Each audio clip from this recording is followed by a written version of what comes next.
And we have some of the best timber anywhere in the world, and we don't use it. We've freed it up. Lee Zeldin's done an incredible job in that regard from environmental restrictions that are ridiculous. And a lot of it's been freed up. The rest of it's being freed up. Some areas will continue to protect, but we're going to be freeing up most of it.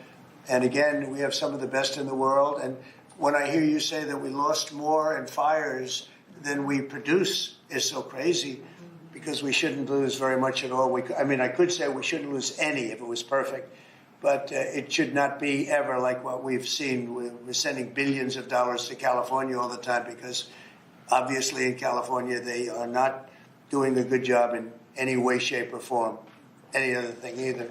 So with that, I'm heading to Fort Bragg right now. I think the helicopter's landing as we speak.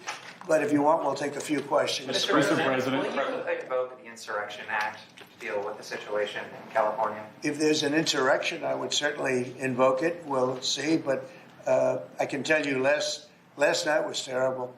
The night before that was terrible. We have, as you've seen, it was on most of your networks, people with big, heavy hammers pounding the concrete and pounding curbs, pounding it, breaking up, and handing these big chunks of concrete to people.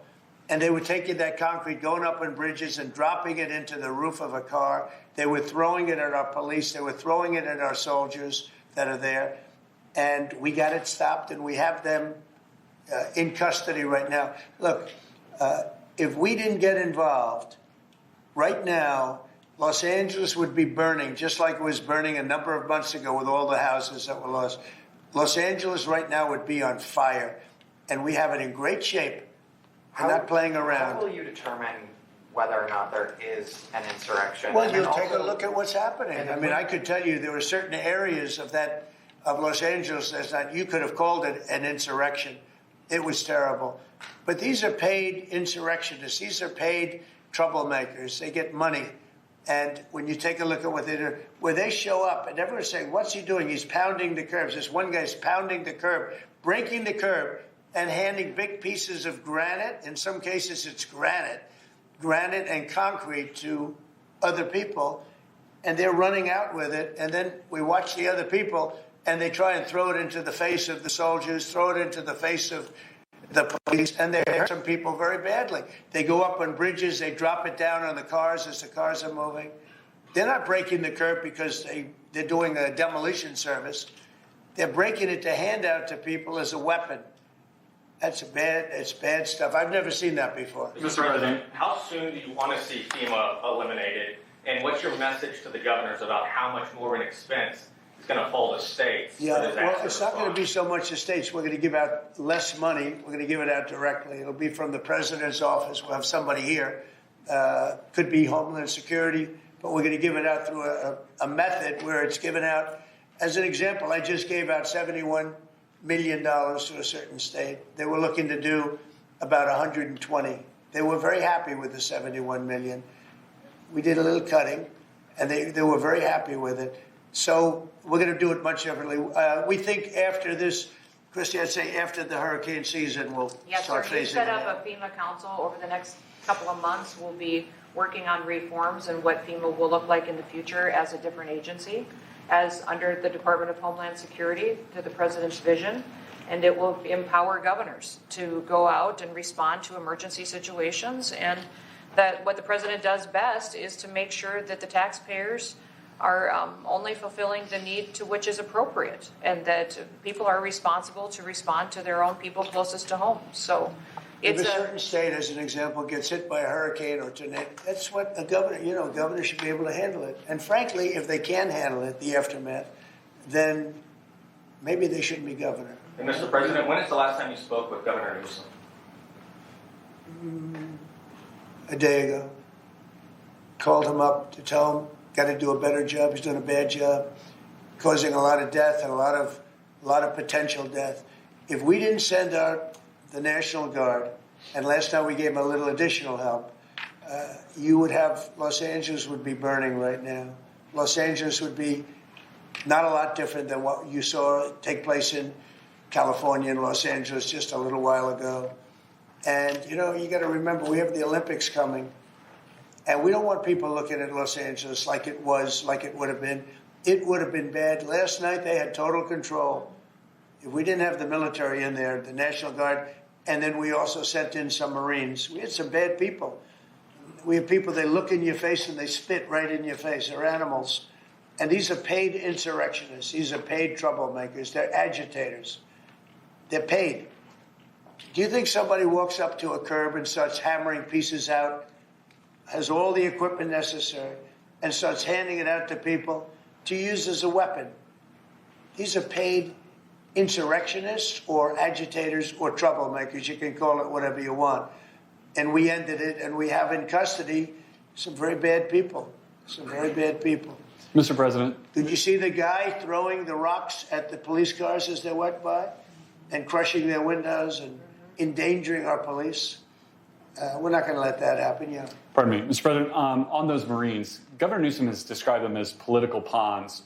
I'm curious for your reaction to that and what you see as the Marines' role and what are their rules of engagement? All I want is safety. I just want a safe area. We have Los Angeles was under siege until we got there. The police were unable to handle it. You could speak to the chief. He said it on television 3 nights ago. He said, this is more than we can handle. They said that. And the LA police, I know a lot of the police in LA, they're good, they're great people, but they're given instructions not to do this, not to do that. But in this case, they were trying their best. They were not able to handle it. It was out of control. When we got there, and you have to remember, I've been here before, and I went right by every rule, and I waited for governors to say, send in the National Guard. They wouldn't do it. They wouldn't do it, and they just wouldn't do it. It kept going on and on, got worse and worse. And in Minneapolis, that city was burning down 7 days, and I said, I don't care. The governor, who's a governor that just happened to be running for vice president, a total, you talk about an incompetent governor, he's an incompetent person. That he was picked. Well, I was actually very happy he was picked for other reasons. But this guy wouldn't call the National Guard. And we ultimately just sent in the National Guard. We stopped it. But that was after 7 days. And I said to myself, if that stuff happens again, we've got to make faster decisions because they don't want to do it. The radical left, it's usually radical left, and it's usually governors that are Democrat, and they don't want to call them in. They don't want to save lives. They don't want to save property. They don't want to call them in. I don't know what it is. We sent them in, not early, we sent them in late as far as I'm concerned.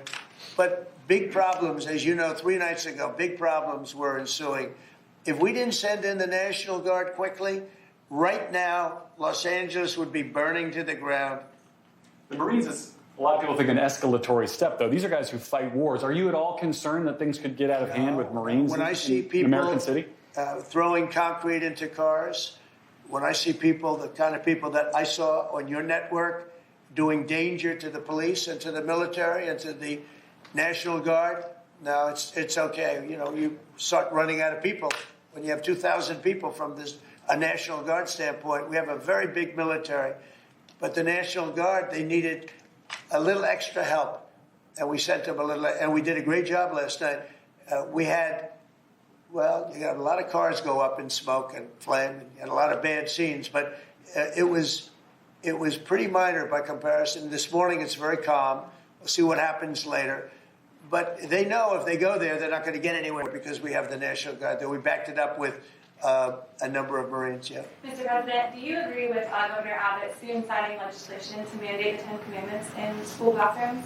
Having to do with what? Governor Abbott is soon going to sign legislation to mandate displays of the 10 Commandments in school classrooms. Do you support him? I have to take a look at it. I'm going to have to look at Will it. the National Guard be in California indefinitely? How long will they be there until you think? Until there's no danger. It's easy. Look, it's common sense. You ask me that question. When there's no danger, they'll leave. You would have had a horrible situation had I not sent them in. Horrible. You'd be reporting on a lot of death and a lot of destruction that's not going to take place. I think if you look, every night it got less and less. They were met with very strong force, the bad people, the bad, sick people that do what they do. But these are paid people in many cases, not in all cases, but in many cases. And they really are. They're agitators. I was wondering if you had any response to Mexican President Sheinbaum, who condemned the violence there. Have you been in touch with her at all? Said what? I was wondering if you had any response to what Mexican President Claudine Sheinbaum said. In What'd she response. say? She condemned the violence in LA. Oh, I do too. Yeah. Have you been in touch with her at all? Well, you think I don't condemn it? I condemn the violence in LA, ladies and gentlemen, but I also stopped the violence in LA. And by doing what I did, I stopped the violence in LA. And that would have been, I think, maybe I'd ask Christie to speak to that. That would have been an unbelievable tragedy. We would be talking, I don't know that would even be here right now. It would have been so bad. I'd probably maybe be out there. I don't know. But Christie, could you speak to that? Absolutely. So in 2020, I was a governor of a neighboring state to Tim Walz and watched him let his city burn. And the president and I have talked about this in the past, and he was not going to let that happen to another city and to another community where a bad governor made a bad decision. So Claudia Sheinbaum came out and encouraged more protests in LA, and I condemn her for that. She should not be encouraging violent protests that are going on. If people are allowed to peacefully protest, but the violence that we're seeing is not acceptable, and it's not going to happen in America.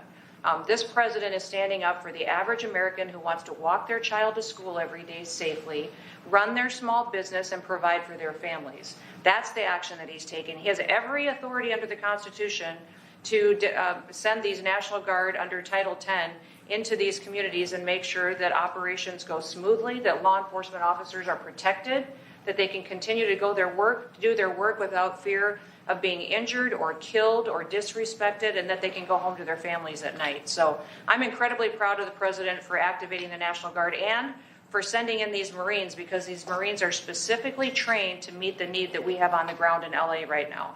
And Governor Newsom has done a disservice to the state of California for many years. The people there should never elect him into a leadership position ever again. He The clearly governor's a cannot. nice guy, but he's grossly incompetent. Terrible When it comes governor. to his railroad that he's building, where it's like 30 times over budget, nobody's ever seen anything like it. Now it doesn't even go to San Francisco and LA. It's way short of it.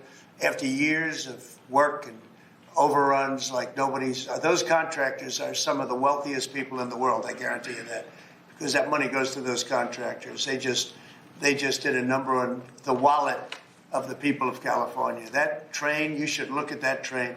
That is the greatest. I've never seen cost overruns. I've seen cost overruns and great incompetence over my life. I've never seen anything like that.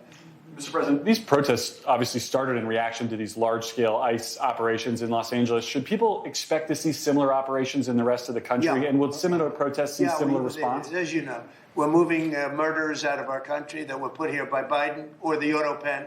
The auto pen really did. I mean, the people, whether it's Lisa Monaco or whoever operated the auto pen, these are criminals. The people are criminals that allowed these criminals into our country. And I don't think that Biden knew what the hell he was doing. I don't think he even knew about it. But when they opened up our borders for the whole world to come in, yeah, we're going to get them out. We're getting them out. We're starting to get acknowledgement from the courts that, there's a system.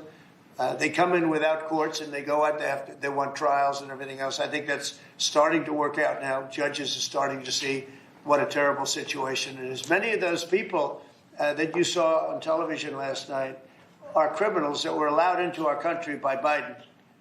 And they want to stay, and we don't want them. And they come from jails, and they come from mental institutions, and they come from all over the world, not just South America. And we're not going to let them stay.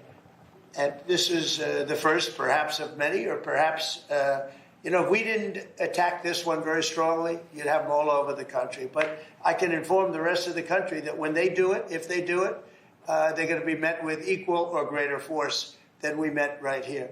We did a great job. The people, you, Christie, and Tom Holman, and all of the people, Pete Hegseth, all of the people involved did an amazing job. We stopped a disaster. And it looks like a planned disaster, this didn't just happen.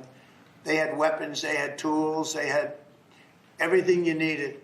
I mean, they were throwing iced water in bottles, in glass bottles, at officers and at soldiers.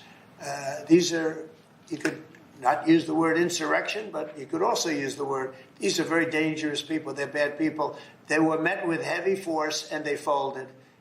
And they may be there a little bit tonight, they may be there a little bit but it seems to be getting less and less because they're going there and they're met with a very heavy force. And if they weren't, you would have that city right now would be on fire. It would be burning down. The rest of it, what's left over, because the other fire was started because they wouldn't allow water into LA. They wouldn't allow water into California because they had it all shifted out to the Pacific Ocean, and I turned it around. And I told them to do it in my first term, and they didn't do it. We had COVID, and they didn't do it. And I told them to do it. We did it in the second. Now we have billions of gallons of water flowing down. But Newsom should have done this. He's an incompetent man and an incompetent governor.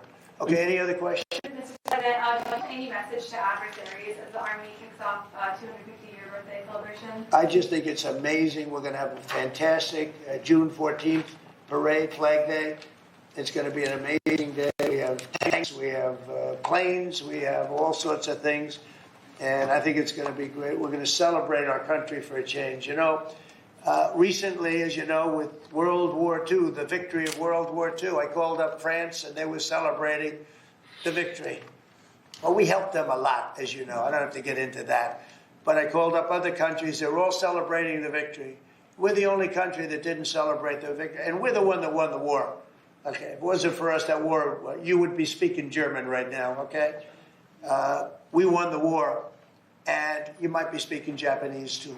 I mean, you might be speaking a combination of both. We won the war, and we're the only country that didn't celebrate it. And we're going to be celebrating big on Saturday. We're going to have a lot of, and if there's any protester that wants to come out, they will be met with very big force. By the way, for those people that want to protest, they're going to be met with very big force. And I haven't even heard about a protest, but, you know, this is people that hate our country. But they will be met with very heavy force. Mr. President, one last Thank you question very from much, California. everybody. Thank you, press. Thank you. Press. Let's move out. Thank you, guys. Thank you.